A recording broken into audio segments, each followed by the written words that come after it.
നമ്മെ വിട്ട് കടന്നുപോയ ഇന്ത്യയുടെ മുൻ പ്രധാനമന്ത്രിയുടെ ഡോക്ടർ മൻമോഹൻ സിംഗിന്റെ ജീവിതത്തിൽ വളരെ കൗതുകകരമായ ചില അനുഭവങ്ങൾ ഉണ്ടായിരുന്നുവെന്ന് ഒരുപക്ഷെ ഇന്ത്യയിലുള്ളവർക്ക് തന്നെ പലർക്കും അറിവുണ്ടെന്ന് തോന്നുന്നില്ല. ഇതിലേറ്റവും രസകരമായിട്ടുള്ള ഒരു വസ്തുത അദ്ദേഹത്തിന് സ്വന്തമായി ഒരു മൊബൈൽ ഫോണോ ഒരു ഇമെയിൽ വിലാസമോ ഇല്ലായിരുന്നു എന്നുള്ളതാണ്. ലോകത്താരെങ്കിലും വിശ്വസിക്കുന്ന ഒരു കാര്യമാണോ ഇത്? ഇന്ത്യയുടെ പ്രധാനമന്ത്രി ആയിരുന്ന ഒരാൾ, അദ്ദേഹത്തിന് സ്വന്തമായി മൊബൈൽ ഫോണില്ല. ഇന്ന് നമ്മളെയൊക്കെ മക്കളായി 4ാം ക്ലാസ്സിലും 3ാം ക്ലാസ്സിലും ഒക്കെ പഠിക്കുന്നവരുടെ കയ്യിൽ പോലും കുറഞ്ഞ പക്ഷം 2 ഫോണുകളെങ്കിലും കാണും. അങ്ങനെയുള്ള ഒരു കാലത്താണ് ഇന്ത്യയുടെ പ്രധാനമന്ത്രി ആയിരുന്ന ഡോക്ടർ മൻമോഹൻ സിംഗിന് സ്വന്തമായി ഒരു മൊബൈൽ ഫോണോ ഇമെയിൽ വിലാസമോ ഇല്ലാതിരുന്നു എന്ന കാര്യം ഇപ്പോൾ ലോകമറിയുന്നത്. ഇത് എപ്പോഴാണ് വെളിച്ചത്ത് വന്നത്? 37 ലോകരാഷ്ട്രങ്ങളിലെ നേതാക്കന്മാരുടെ ഫോൺ ചോർത്തൽ എന്ന് പറഞ്ഞ ഒരു വലിയ വിവാദം ലോകത്തുണ്ടായി.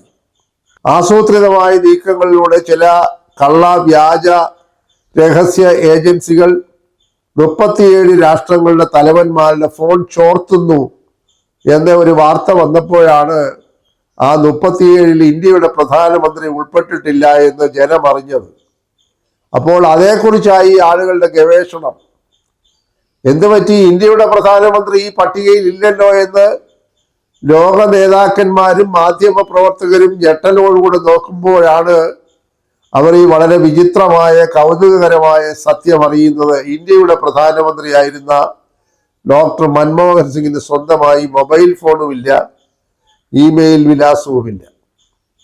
അദ്ദേഹം പ്രധാനമന്ത്രി ആകുന്നതിന് മുമ്പ് വളരെ ഉന്നതമായ പദവികൾ വഹിച്ച ഒരാളാണ്. നമുക്ക് എല്ലാവർക്കും അറിയാം, അദ്ദേഹം റിസർവ് ബാങ്കിന്റെ ഗവർണറായിരുന്നു. അദ്ദേഹം പ്രധാനമന്ത്രി ഇന്ദിരാഗാന്ധിയുടെ സാമ്പത്തിക കാര്യ ഉപദേഷ്ടാവായിരുന്നു. അദ്ദേഹം 7-8 പ്രധാനമന്ത്രിമാരോടൊപ്പം വിവിധ തലങ്ങളിൽ പ്രവർത്തിച്ചിട്ടുള്ള ആളാണ്. അദ്ദേഹം അതിപ്രശസ്തനായിട്ടുള്ള ഒരു അക്കാദമിക വിദഗ്ധനായിരുന്നു. ഇംഗ്ലണ്ടിലെ വിവിധ സർവകലാശാലകളിൽ അദ്ദേഹം വിസിറ്റിംഗ് പ്രൊഫസറായി അനേക വർഷക്കാലം പ്രവർത്തിച്ചിട്ടുണ്ട്. ലോക രാഷ്ട്രങ്ങളുടെ എല്ലാവരുടെയും അക്കാദമിക വിദഗ്ധന്മാരുടെ പട്ടികയിൽ അടയാളപ്പെടുത്തിയ ഒരു വ്യക്തിത്വമായിരുന്നു ഡോക്ടർ മൻമോഹൻ സിംഗ് എന്നുള്ളത് എല്ലാവരും വായിച്ചും കേട്ടും അറിഞ്ഞിട്ടുള്ള ഒരു കാര്യമാണ്. അദ്ദേഹത്തിന്റെ ഈ ലളിതമായ ജീവിതത്തിന്റെ ഒരു മാതൃകയായിട്ടാണ് ഈ പറയുന്ന മൊബൈൽ ഫോൺ ഇല്ലായ്മയും ഇമെയിൽ മേൽവിലാസം ഇല്ലായ്മയും ഒക്കെ ചേർത്ത് വായിക്കുന്നത്. അദ്ദേഹം വെള്ളിക്കരണ്ടിയുമായി ജനിച്ച ഒരു പ്രധാനമന്ത്രി ആയിരുന്നില്ല. സാധാരണ ഒരു ശരാശരി കർഷക കുടുംബത്തിൽ നിന്ന് വളർന്ന ഒരു സാധാരണക്കാരനായിരുന്നു ഡോക്ടർ മൻമോഹൻ സിംഗ്. ഇന്ന് പാകിസ്ഥാന്റെ ഭാഗമായിരിക്കുന്ന പഞ്ചാബ് പ്രവിശ്യയിലെ ഒരു ഗ്രാമത്തിലാണ് അദ്ദേഹം ജനിച്ചത്. അദ്ദേഹം സ്കോളർഷിപ്പോടുകൂടിയാണ് കേംബ്രിഡ്ജ്, ഓക്സ്ഫോർഡ് സർവകലാശാലകളിൽ ഉന്നത പഠനത്തിനായി പോയത്. പഞ്ചാബ് സർവകലാശാലയിൽ നിന്ന് 1ാം റാങ്കോടുകൂടി ബിരുദാനന്തര ബിരുദം നേടിയതിനു ശേഷം അദ്ദേഹത്തിന്റെ സ്വന്തം പ്രയത്നത്താൽ കേംബ്രിഡ്ജ് യൂണിവേഴ്സിറ്റിയിൽ നിന്ന് സ്കോളർഷിപ്പ് നേടിയാണ് അദ്ദേഹം ഉന്നത പഠനത്തിനായി വിദേശ സർവകലാശാലകളിലേക്ക് പോയത്. അവിടെ പോയപ്പോൾ അദ്ദേഹത്തിന്റെ പ്രാഗൽഭ്യം 100 മടങ്ങ് വികസിക്കത്തക്ക രീതിയിൽ അദ്ദേഹത്തിന്റെ പരിമിതമായ ചുറ്റുപാടുകൾ നിന്നുകൊണ്ട് ഉപയോഗിച്ചു എന്നുള്ളതാണ് ഏറ്റവും പ്രധാനപ്പെട്ട സംഗതി. അതോടൊപ്പം തന്നെ അദ്ദേഹം നടന്നു വന്ന വഴികളെ ഒരിക്കലും വിസ്മരിച്ചിട്ടില്ല. അദ്ദേഹത്തെ കണ്ടിട്ടുള്ളവർ, അദ്ദേഹത്തെ കേട്ടിട്ടുള്ളവർ, അദ്ദേഹത്തിന്റെ ചിത്രം പോലും കണ്ടിട്ടുള്ളവർക്കറിയാം അദ്ദേഹത്തിന്റെ വിനയാന്വിതമായ പെരുമാറ്റവും ഭാവപ്രകടനങ്ങളും. അദ്ദേഹം ഒരിക്കലും അദ്ദേഹത്തിന്റെ അധികാരത്തിൽ അഭിരമിച്ച ഒരു രാഷ്ട്രീയ നേതാവല്ല. അദ്ദേഹം ഒരിക്കലും ആർഭാട ജീവിതം നയിച്ച ഒരു ഭരണാധികാരി ആയിരുന്നില്ല. അദ്ദേഹത്തിന്റെ ഭക്ഷണക്രമത്തിലാകട്ടെ, ധരിക്കുന്ന വസ്ത്രത്തിലാകട്ടെ, ജീവിത ശൈലിയിലാകട്ടെ അടിസ്ഥാനപരമായ ലാളിത്യം എപ്പോഴും പ്രകടമായിരുന്നുവെന്ന് അദ്ദേഹത്തിന്റെ ശത്രുക്കൾ പോലും സമ്മതിക്കുന്നതാണ്. നമ്മുടെ ഇന്നത്തെ പ്രധാനമന്ത്രി ഒരു ദിവസം തന്നെ 3-4 കോട്ടുകൾ, 10,000-കണക്കിന് രൂപ വിലയുള്ള സ്വർണ്ണ നാരുകൾ പോലും ചേർത്ത ജാക്കറ്റുകളൊക്കെ ധരിച്ചുകൊണ്ടാണ് ലോകം മുഴുവൻ സഞ്ചരിച്ചുകൊണ്ടിരിക്കുന്നത് എന്നാണ് പലതരത്തിലുള്ള റിപ്പോർട്ടുകളിൽ നിന്ന് നാം കേൾക്കുന്നതും മനസ്സിലാക്കുന്നതും. അതുകൂടെ ചേർത്ത് വായിക്കുമ്പോൾ അദ്ദേഹത്തിന്റെ ഡോക്ടർ മൻമോഹൻ സിംഗിന്റെ വ്യക്തിത്വം എത്ര വളരെ വ്യത്യസ്തമായിരുന്നു എന്ന് തിരിച്ചറിയാൻ നമുക്കൊരു പ്രയാസവുമില്ല. സൂചിപ്പിച്ചതുപോലെ അദ്ദേഹം ഏത് സാഹചര്യത്തിൽ നിന്ന് വന്നോ ആ സാഹചര്യത്തെ മറക്കാതെ അദ്ദേഹം തന്റെ ജീവിത ശൈലി ക്രമീകരിച്ചു. സാക്ഷാൽ ഗാന്ധിയനായിരുന്നു അദ്ദേഹം.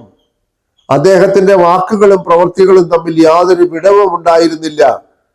അദ്ദേഹം തലപ്പാവ് ധരിച്ച്, സാധാരണ വേഷം ധരിച്ച് ലോകത്തെ രാജ്യങ്ങളുടെ എല്ലാം തലസ്ഥാനങ്ങളിൽ ഐക്യരാഷ്ട്ര സഭയിൽ പോലും നിന്ന് പ്രസംഗിക്കുമ്പോൾ അദ്ദേഹത്തിന്റെ മുഖത്തെ ഭാവം ലാളിത്യത്തിന്റെയും വിനയത്തിന്റെയും ആയിരുന്നുവെന്ന് എല്ലാവരും ഒരേപോലെ സമ്മതിക്കുന്നതാണ്.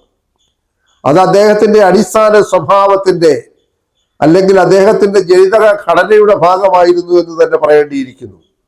യാതൊരു കൃത്രിമത്വവും ഇല്ലാത്ത ഒരു ജീവിതത്തിന്റെ ഉടമയായിരുന്നു അദ്ദേഹം. അതുതന്നെയാണ് അദ്ദേഹത്തിന്റെ പ്രവർത്തനങ്ങളിൽ പിന്നീട് വെളിപ്പെട്ടു വന്നത്. നമുക്കറിയാമല്ലോ, അദ്ദേഹത്തിന്റെ ഏറ്റവും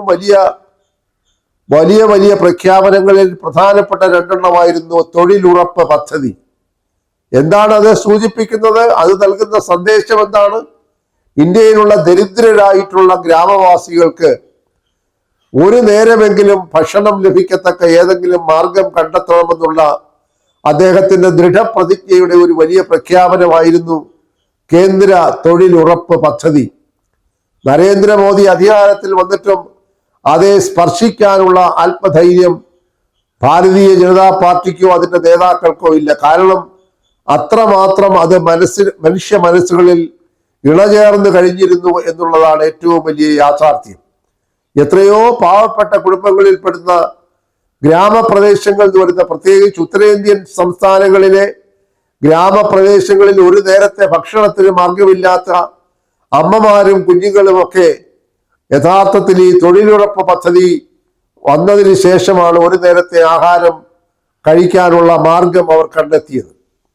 അത്ര വിപ്ലവകരമായ ഒരു പരിവർത്തനത്തിന് നാന്ദി കുറിച്ച ഈ ഡോക്ടർ മൻമോഹൻ സിംഗിനെ ആർക്ക് മറക്കാനായി സാധിക്കും? അത് മാത്രമല്ലല്ലോ, അദ്ദേഹമാണല്ലോ പ്രധാനമന്ത്രി ആയിരുന്നപ്പോൾ നടത്തിയ മറ്റൊരു വലിയ പ്രസ്താവന.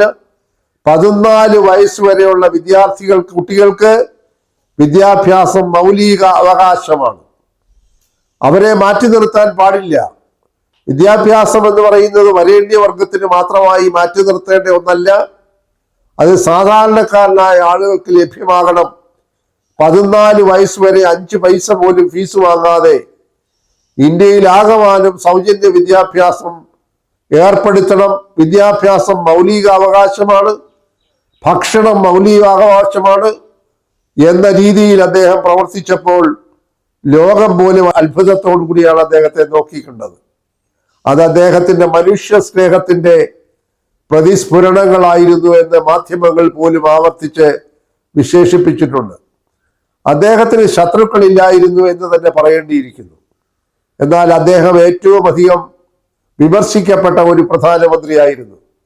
അദ്ദേഹം ഏറ്റവും നല്ല ഒരു മാതൃകയായിരുന്നത് ഇന്ത്യയിലെയും വിദേശത്തെയും കാർട്ടൂണിസ്റ്റുകൾക്കൊക്കെ ആയിരുന്നു. അദ്ദേഹത്തെക്കുറിച്ചുള്ള കാരിക്കേച്ചറുകൾ, അദ്ദേഹത്തെക്കുറിച്ചുള്ള കാർട്ടൂണുകളൊക്കെ ഇന്നും എല്ലാവരെയും ചിരിപ്പിക്കുന്നുണ്ട്. ഒരുപക്ഷെ അബുവും അതുപോലെ തന്നെ ശങ്കറും ഒക്കെ ജീവിച്ചിരുന്നെങ്കിൽ അവർക്കൊക്കെ ഏറ്റവും ഇഷ്ടപ്പെട്ട കഥാപാത്രമാകുമായിരുന്നു ഡോക്ടർ മൻമോഹൻ സിംഗ്.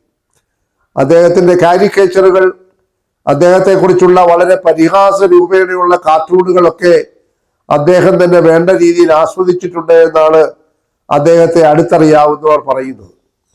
അതുകൊണ്ട് ഡോക്ടർ മൻമോഹൻ സിംഗിന്റെ ഈ ലാളിത്യം, നേരത്തെ പറഞ്ഞതുപോലെ മൊബൈൽ ഫോണില്ല, സ്വന്തമായി ഇമെയിൽ മേൽവിലാസമില്ല, എന്നാൽ അതുകൊണ്ട് അദ്ദേഹത്തിന്റെ ഭരണരംഗത്തെ പ്രാപ്തികേടുണ്ടായി എന്ന് ആരും പറയുന്നില്ല. കാരണം അദ്ദേഹത്തിന്റെ ഓഫീസിൽ ഈ സജ്ജീകരണങ്ങളെല്ലാം ഉണ്ട്.